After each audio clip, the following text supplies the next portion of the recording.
Teka muna, makikibalita tayo. May Sige, may earthquake drill today. Okay. Pero baka may latest count muna ng fatalities. Oo. O casualties po sa Bagyong Tino. Magandang umaga sa inyo, Asek. Good morning, sir. Hello, good morning. Magandang umaga. Si Alvin ito, Asek, kasama ko si Doris. Ano po? Yes. Anong latest Yes, nyo, Alvin anong and Doris. anong Opo, good latest morning. count po sa casualties? Meaning fatalities and injureds. Ang latest natin as of this morning, no, ay actually as of kagabi to 114 po ang casualty na napatay. Marami pa rin diyan, 72 sa Region 7 alone, no. And meron sa NIR 30, tapos sa Caraga 6. 3 sa Region 8 and merong 3 rin sa Region 6.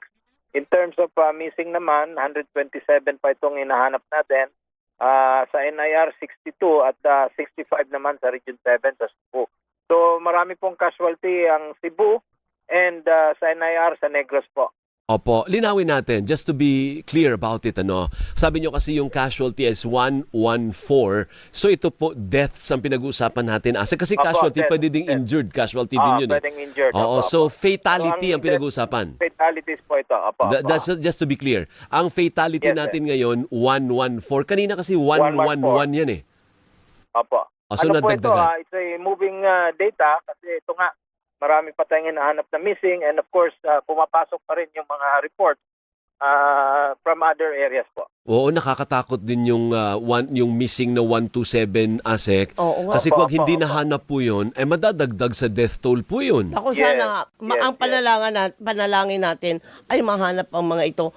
Ay, Diyos ko po, mahirap yung sitwasyon. Pero, Asek, yung inyong pong recovery, tama ba? Rescue and recovery. Wala na sigurong rescue pa. May Oo nga. 24 hour, I don't know. Tinigil na po ba yun o ongoing pa rin Wala. po?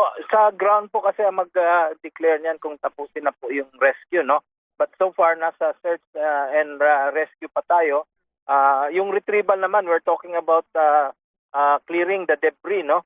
So, but itong paghahanap natin sa missing, hindi pa natin, wala pa pong word from the ground. Kasi pwede naman 24 hanggang 72 hours maximum po yan bago po officially maging retrieval na lang. But yung ground teams po natin ang mag-declare niyan based sa mga information na nakuha nila kung talagang hindi na makapag-report itong missing na napunta lang sa ibang lugar at doon nagtago at hindi lang makapag-communicate or Oo. talagang nasama na ito doon sa tubig or sa mga putik at natabunan kaya hinahanap pa rin as we speak. So, yung hardest hit, it appears, will be Cebu, no? Cebu talagang hardest hit sa Oo. datos. Yes.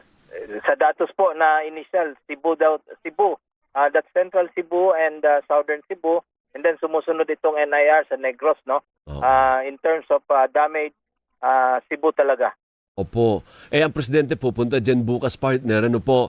Bukas ba? Akala ko mamaya. Hindi, alam ko bukas eh. Oo. Gaano katindi ng kailangan nating gawin para maayos yung sitwasyon na Asek? I can only imagine, partner, may parating pang bagyo. Hindi pa tayo tapos Kasunod dito. agad eh, oo. Asek.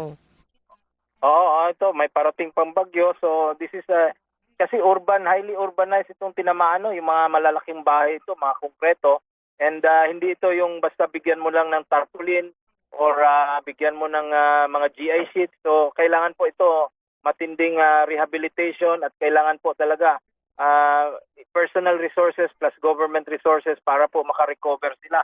So nakita naman natin yung doon sa Cebu, mga villages po ito, no? Made of concrete houses. So iba po. Medyo matinding rehabilitation plan and recovery plan ang gagawin natin dito. Opo, Okay. pero ngayon po ay umaarya naman na po ang clearing operations ng DPWH at ibang ahensya. Opo, tuloy-tuloy po ang clearing operations. Kahapon pa po nag-umpisa yan. Ito lang, medyo may challenge tayo, no, doon sa mga areas na mga streets na maraming debris at kailangan po double time na maklear yan para din po makadaan na kaagad yung ating mga relief items, mga resources and other goods doon sa mga hard to reach area. Para ikakong war zone, Oo, Asek, ang itsura. eh. Tinan mo yan, no? Paano mo aayusin yan? Kaya nga. Grabe, ang Opo. tindi So, ng pinsala. Talagang matindi po talaga. Kaya yung ating damage assessment team ay umiikot pa po at tinitingnan kung saan po kailangan ng mga resources additional resources para po mapabilis yung ating rehabilitation. Kasama na dyan yung pag-restore ng power po. Asek, medyo kinukulang lang yung oras ko, pero bibigyan po kita ng pagkakataon, maybe a few minutes before we say goodbye. Ngayong araw pala may earthquake drill. Ngayon lang namin, kung hindi kami minessage ni Patrick Maximo, hindi namin alam, may earthquake drill pala today. Oo, ngayon po yung ating last quarter national simultaneous earthquake drill. Nandito kami ngayon sa ang pilot area ay sa Ilocos, dito sa may Ilocos Sur. Ang purpose naman po nito ay to promote earthquake preparedness and to improve our response plan. So ito po mamaya 9 o'clock po magkakaroon na tayo ng drill. Kaya talagang ito ang trabaho ng OCD, no, is to promote preparedness habang nagre-respond tayo, and we are doing our best, no, talagang ma-promote ito at ma-enhance yung awareness ng ating mga kababayan. So lahat ito dapat sumali, buong bansa, Asek? Opo, Okay. buong bansa ito, pero yung mga tinamaan po ng bagyo ay hindi na po namin ni-require, no? Kasi they're doing response operations pa.